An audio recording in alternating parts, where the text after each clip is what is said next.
emotional about the hounding of the press and the paparazzi and how they were making her life miserable. So I think I did my job. Matt Lauer spent more than 2 decades waking up millions of Americans. Every weekday morning, he appeared calm, confident, and trustworthy, interviewing presidents, celebrities, world leaders, and ordinary people whose stories captivated the nation. To many viewers, he represented stability. His face became synonymous with NBC's Today Show, and his success seemed almost untouchable. At the height of his career, he earned tens of millions of dollars each year, lived in luxurious homes, traveled the world, and enjoyed a level of influence that few television journalists ever achieve. But behind that carefully polished public image, another story was quietly unfolding, one that would eventually destroy a career built over decades in a matter of hours. Today, we're taking a closer look at Matt Lauer's remarkable rise, the devastating scandal that brought him down, and the quiet life he lives today after becoming one of the most infamous figures in American television. Matt Lauer was born on December 30th, 1957, in New York City. His upbringing exposed him to different perspectives from an early age. His father worked in business, while his mother had experience in fashion and retail. Those influences gave him an appreciation for both professionalism and presentation, qualities that later became defining features of his broadcasting style. Friends who knew him as a young man often described him as ambitious and curious. Unlike many future journalists who dreamed of becoming reporters from childhood, Lauer's path into television was shaped more by opportunity than destiny. After graduating from high school, he enrolled at Ohio University to study communications. Like countless college students, he was still trying to determine exactly what direction his life would take. But before completing his degree, an unexpected opportunity arrived. Rather than remain in the classroom, Lauer decided to pursue practical experience in television. Leaving college just a few credits short of graduation was a gamble. There were no guarantees of success, especially in an industry known for fierce competition and constant rejection. Yet Lauer believed real-world experience would teach him more than another semester of lectures. As his popularity grew, NBC entrusted him with increasingly important assignments.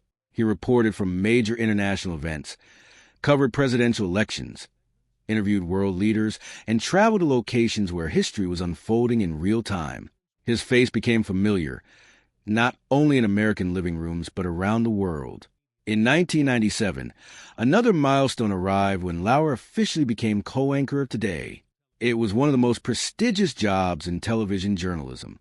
Every weekday morning, millions of people began their day watching him deliver headlines, conduct interviews, and share lighthearted moments with co-hosts. The chemistry among the anchors helped transform the program into a daily routine for countless families. His partnership with co-host Katie Couric became especially popular. Their natural conversations and playful exchanges created an atmosphere that felt authentic.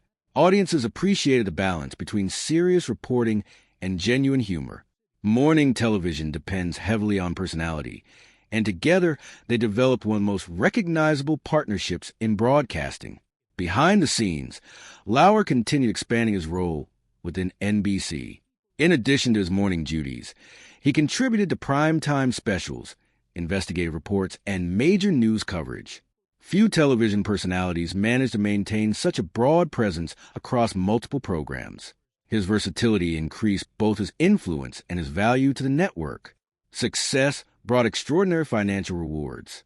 By the early 2000s, Lauer ranked among the highest-paid television hosts in America.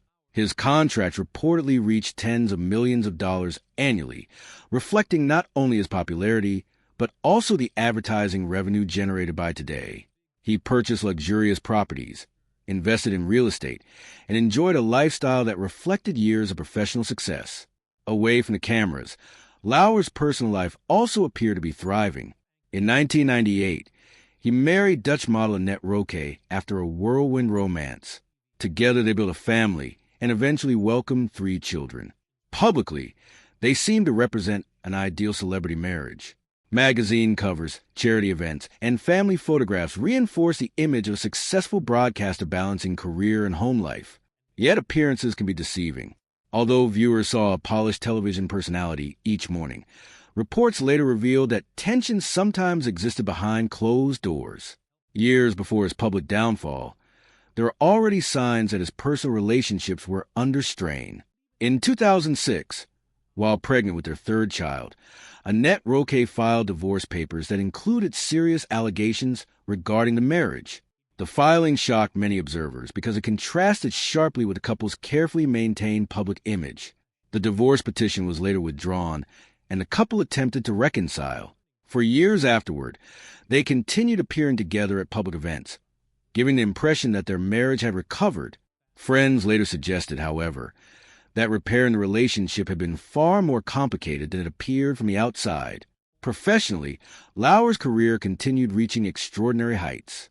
By the middle of the 2010s, he had become one of the most recognizable faces in American journalism.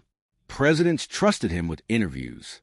Hollywood stars promoted their latest projects on his program. International leaders answered his questions before millions of viewers. To the public, it looked like a career that would continue for many more years. But while Matt Lauer remained one of the most powerful figures in network television, events were unfolding behind the scenes that would soon erase decades of success almost overnight. The complaint that ultimately changed everything would arrive in late 2017, triggering one of the most dramatic falls from grace in modern television history. The first public signs that something was seriously wrong appeared in November 2017. At that time, the entertainment industry was already being transformed by the growing #MeToo movement. Powerful figures in Hollywood, media, and politics were facing allegations of sexual misconduct, and many organizations were being forced to examine workplace cultures that had gone unquestioned for years. Few people imagined that one of the next names to dominate headlines would be Matt Lauer. NBC executives received a complaint from a female employee accusing Lauer of inappropriate sexual misconduct in the workplace. According to the network, the allegation described behavior that allegedly occurred during the 2014 Winter Olympics in Sochi, Russia. The complaint immediately triggered an internal investigation. What happened next stunned both the television industry and millions of viewers watching at home. Less than 24 hours after receiving complaint, NBC made an extraordinary decision.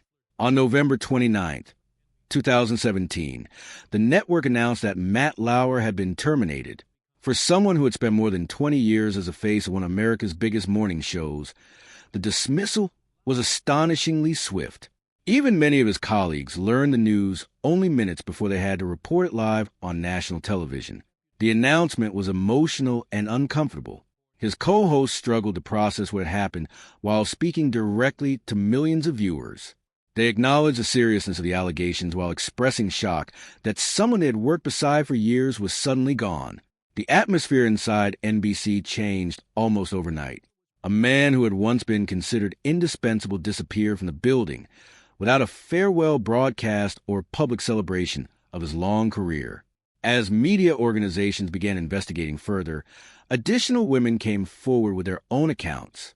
Some described unwanted comments. Others alleged inappropriate workplace behavior, while several claimed the misconduct stretched back years. These reports dramatically changed public perception. What initially appeared to be a single accusation was now being portrayed as part of a much broader pattern. One of the most widely discussed reports came from Variety, which published an extensive investigation based on interviews with current and former NBC employees. The article described allegations of inappropriate conduct, misuse of workplace authority, and a culture in which some employees allegedly felt uncomfortable reporting concerns. Among the claims was the existence of a button beneath Lauer's office desk that controlled the office door's lock. While NBC stated that the feature was installed as part of the standard office renovation, the detail became one of the most talked about aspects of the controversy because of how former employees described its alleged use. Millions every morning to living an exceptionally private life. Paparazzi occasionally photographed him running errands, spending time with his children or visiting friends, but the constant public visibility that once defined his career had vanished. His luxurious properties also attracted attention. For years, Lauer owned several high-value homes, including an expansive estate in the Hamptons. The waterfront property, known for its size and privacy, reflected the extraordinary wealth he accumulated during his years at NBC. Eventually, the estate was sold, becoming another symbol of how dramatically his life had changed since leaving television. Despite losing his career, Lauer did not experience financial ruin. Years of multi-million-dollar contracts, investments, and real estate holdings left him with substantial wealth. Although estimates vary, financial analysts have consistently reported that he remains financially secure despite legal expenses, divorce costs, and the loss of future television income. Unlike some disgraced public figures who attempt immediate comebacks through podcasts, independent media, or